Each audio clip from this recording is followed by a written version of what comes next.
was able to pick up picanha from the store. I'm excited about it.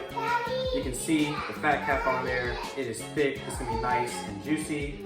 I am going to sear the fat cap after I score it. On the other side, you can see the nice marbling of a mixture of lean and fat mixed in between here. Looks like they did a good job trimming this. I don't see any other pieces of membrane that need to be trimmed off. So it's all pretty good. I can see the grain of the meat, you know, going in this direction. So that's how I'm gonna cut it to make the sticks. Usually cut them about 1 inch or so thick, about like, you know, tip of your finger or so. Just render the fat down, sear it, I'm gonna score it. And then we're gonna have some wonderful steak. Super excited. When you score it, you just cut lines into the fat. You cut just enough to get down into it and create a line, but you're not cutting all the way through it.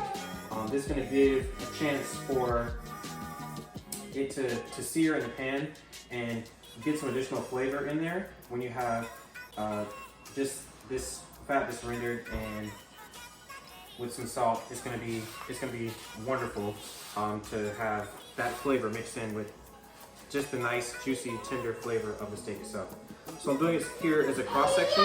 I did it from the other direction, and now I'm doing it in this direction. And again, it's not to go into the meat, it's just to create some lines there. It allows a little more heat to get through, and it allows each of these pieces to really sear very nicely. So when the end result, once the picanha is sliced and ready to be served, we'll have these little pieces of nice, charred, slightly pieces of fat that will be ready to just melt in our mouth along with the steak. So now that that's done, I've got to get my salt and get it salted, and we'll be good to go.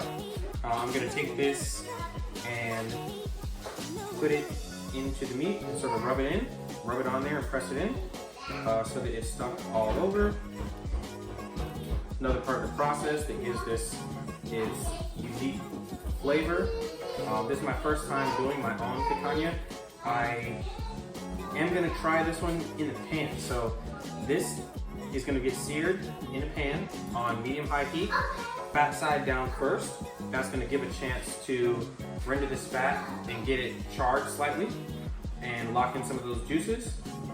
And then I'll flip it on the other side and I'll begin to allow it to char some more and get some butter to base it. And that will be about all we'll need for this. It's really pretty simple. Picanha is something traditionally just done just with the salt. At the end, I will be knocking some of the salt off once it's done cooking. People always ask about, the salt being stuck on there and being gritty in your teeth and chipping a tooth on a piece of salt. Once you're done cooking, you sort of knock off what's remaining. Usually when you cook it and the juices are coming out, a lot of it melts and goes away. So it actually winds up being in the juices that are remaining that you can use to then cook other meals and other stuff.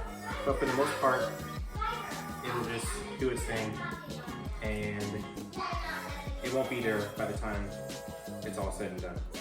So here we have the picanha in the pan. I'm doing it in the pan because I was just too lazy to get out the grill. It looks like it might rain. I don't feel like getting outside with all that, but anyway. So I got it in the pan, fat's in there rendering.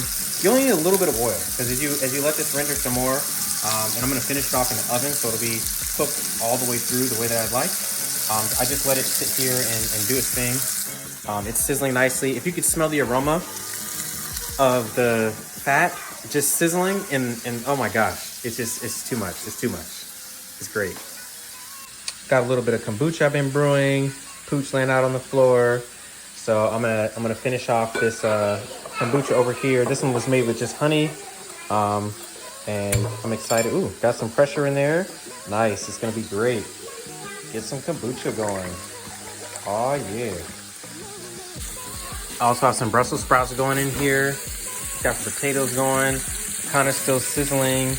It's gonna be beautiful. You can see the fat cap here, charred and seared back beautifully. You can see it shrank up a little bit.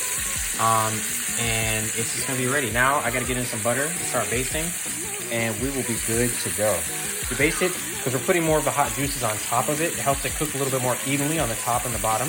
Allows more of that heat to penetrate the meat while it's still being cooked in the pan on one side before I finish off in the oven.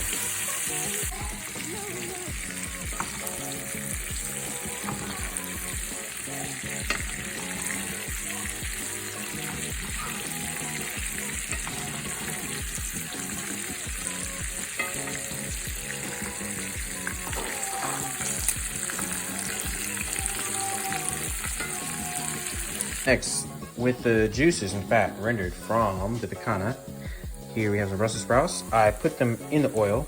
Half the potatoes I boiled. I just put them in the pan with some of that oil and just use something flat and just mash it down. Just let that sizzle up and fry. I'll get a spatula, flip it over, let it fry on the other side, and then put that together to have just some fried mashed potatoes to go with the steak.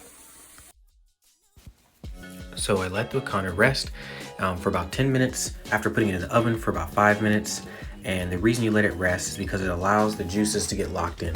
If you cut it too quickly after you've already cooked it, then a lot of the juices run out and then you wind up having it be a little bit more dry and not quite as juicy. The grain of the meat. So the meat, the fibers are going in this direction. Let me check it on the bottom just to be sure.